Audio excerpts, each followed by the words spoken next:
I don't like to say. Again, I agree in the long run that Israel is on a path of self-destruction. But if you look at these last couple of years, you have to say that Israel has, outside of the court of public opinion, that just looking at the military aspect, they've had real successes.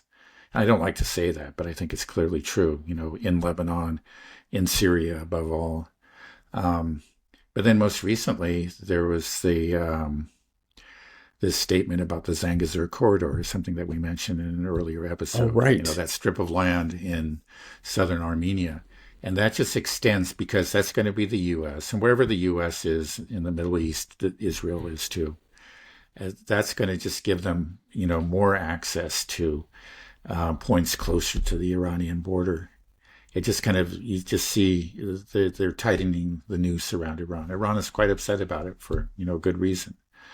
So again, it's just Iran has been put on the defensive. I think, Iran can win this war, especially if Israel is foolish enough to attack. But they have to be ready. They really are going to have to.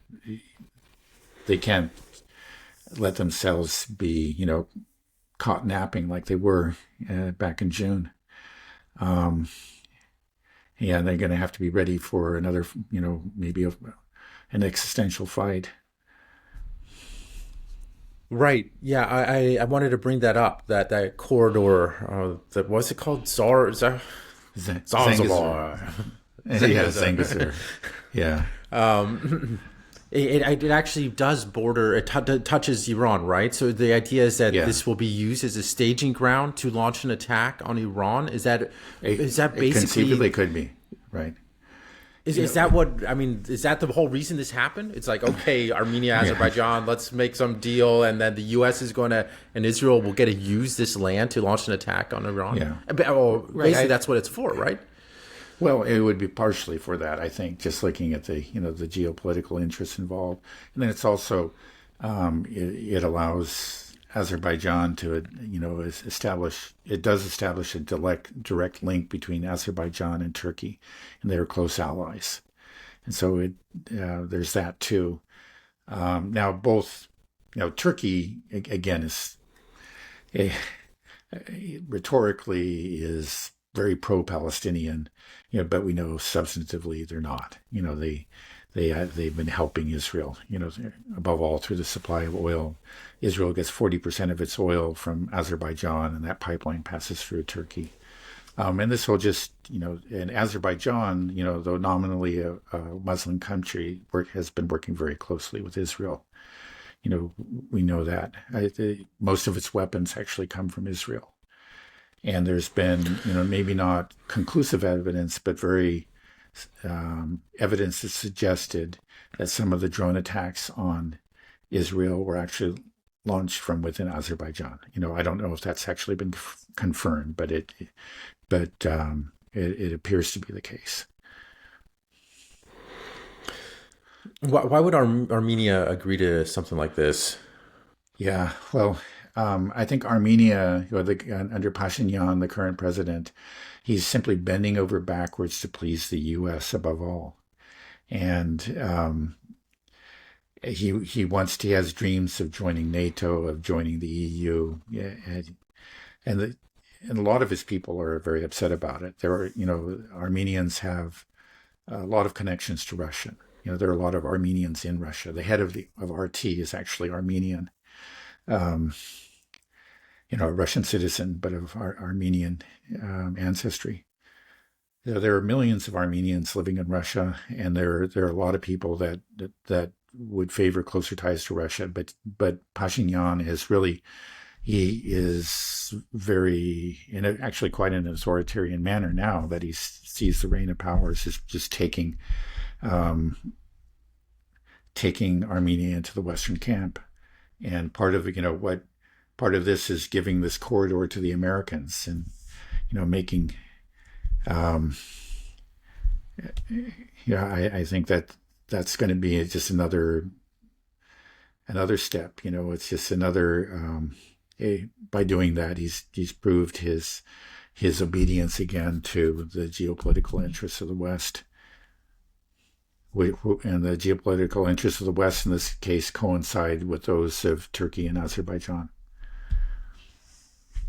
There's going to be this great reshuffling over the next 10 years of all these countries in the Middle East, in the United States, in the Caucasus, that have prioritized their relationship with the United States above their interests of their own country. And that their idea of how to survive in this world was you just tie your boat completely to the United States, just do whatever they say.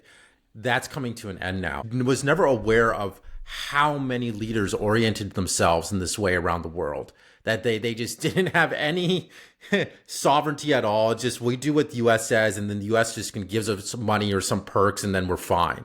And that's coming to an end. Any leader that is adopting that position is going to find themselves out of office soon. So it's going to be interesting to see. And I think all these people are being exposed now around the world. I mean, the Middle East, it's so shameful how many of these countries, the Egyptians, the Jordanians, and you mentioned the Azerbaijanis, or Turkey, how they work with countries like Israel to commit this genocide against their Sunni brothers. It's really shameful. It's a shameful mark, and it's something that I think Muslims should be really, carry that, realize that this is what your governments did, that these are just vassals, and you let your brothers die because you can't take back your country and your leaders aren't representing you. So it's going to be interesting. That's all I would say. The next 10 years, I think we're going to see all these people leave, and we're going to have a complete reorientation of the world, that all these people are going to break away and start to gravitate to the poles that benefit them the most. If you're with Russia, work more with Russia. If you're close to the United States and, we have good trade opportunities, do with the United States, China. We can all be part of this. It's so common sense, really. Right. Yeah. In the short run, it seems you have to say there have been a lot of victories for Western hegemony, like looking at places like Moldova. Again, it's not through just an expression of the will of the people, quite the opposite. But it's simply that these governments, with the backing of the EU or the backing of the United States, once they get in power and they show themselves to be loyal vassals, they'll do whatever it takes to take their country into the Western camp. And you see that happening again in Moldova. You see it happening in Armenia, but it's not inevitable. I think it has to be pointed out, and I think Georgia is an important example of that, because Georgia, a few years ago or several years ago, looked a lot like Armenia. It looked like that's the way it was going, but it seems like the Georgians have woken up and they've said real clearly, "Yeah, we're not going to do a Ukraine here. This is not what we're doing." And just the other day, too, they made a statement about, that war in 2008 and said that, and they put the blame on Saakashvili. And clearly he was at fault. He launched the attack. So in Georgia, you do see a reorientation. They're not, I think they still don't have diplomatic ties with Russia, but they actually trade a lot. Like just yesterday or a few days ago, I bought some Georgian wine here. There are a lot of Georgian products here. And by the way, there are Georgian restaurants everywhere. They have maintained, they are moving away from that destructive, obsession with the West that you see in places like Armenia now. Or it's not so much the Armenian people, but the Armenian government, the Moldovan government.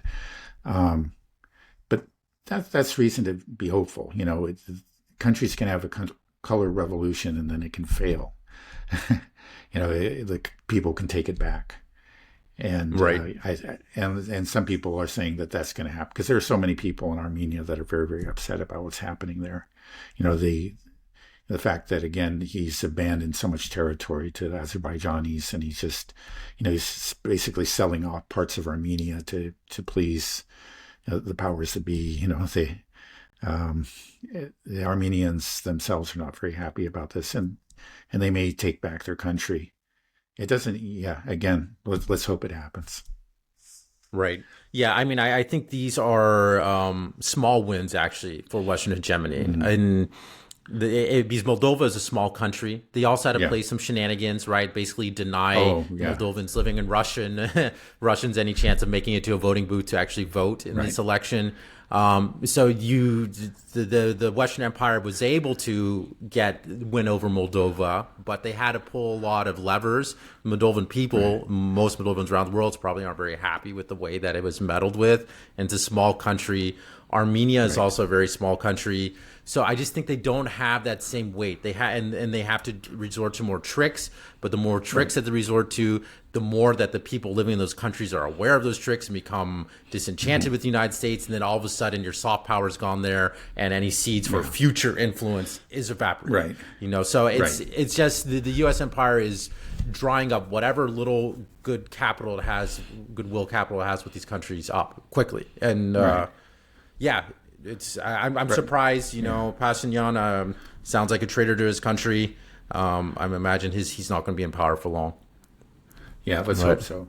Yeah, and then in Moldova, it actually goes on. They just recently convicted a political leader, opposition political leader, to 7 years in prison, and on what seemed to me just entirely trumped up charges. So it's as you say, it's actually not even so much tricks now. I mean, they're being very brazen, very heavy-handed in the way that they're suppressing the opposition, and that's a sign that your soft power is evaporating when you have to go the heavy-handed route. It's just because you can't rely on just the media and maybe like for hire protesters or that kind of thing. You actually have to start locking up your opponents. And that's, again, both Pashinyan and what's the lady in Moldova? I think it's Sabu. That's what she's doing there, too. Okay. All right. Well, I think we can end it there, Dad. Okay. Any final words you want to part with? Well, I'll just say that I'm now in Kazan, in the Russian Republic of Tatarstan. Nice. So actually, I didn't even realize. I knew you were going to Kazan. I didn't know you were there already. Well, what's your first impression? You want to give us a little? Yeah. Well, your sister and your mother definitely prefer Kazan to Nizhny Novgorod. I have a soft spot for Nizhny. I like Nizhny. I have to admit, it's a little scruffier, a little dingier, but I think it just makes it all the more lovable. But this is a nice city. It's in some ways it's similar. It's along the Volga, just like Nizhny Novgorod is. And there's a Kremlin. Each old Russian city has a Kremlin, which is to say a fort. Usually up on a hill overlooking the river. And today we wandered through the Kremlin. We went into the main mosque there, which was quite interesting. But there are also, Orthodox cathedrals up there. One thing that I'm struck about in Kazan is, you look here and you see an Orthodox church, and then you just, look 20 degrees in another direction, and you see a mosque. So there is, this is Tatarstan, the Tatars were Muslims, and they still have a presence. In fact, you see their signs will be in Russian and also in their language, which I guess you call Tatar. I'm not sure.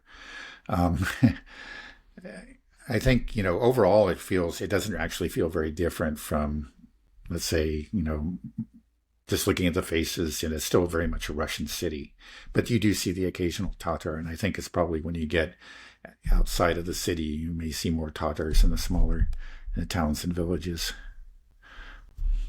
Okay, neat. Well, if you want to take a video and give us a little report somewhere, I can include it in the next episode if you'd like. I know you're not the most social media type person, but maybe you can have Peggy take a little video if you want, and so we can see you around in Kazan. Right. Okay. All right, then. I'll let you go. Have a good rest of your evening, Dad, and I'll talk to you soon. Okay. We'll see you. Bye-bye. Okay. Bye-bye.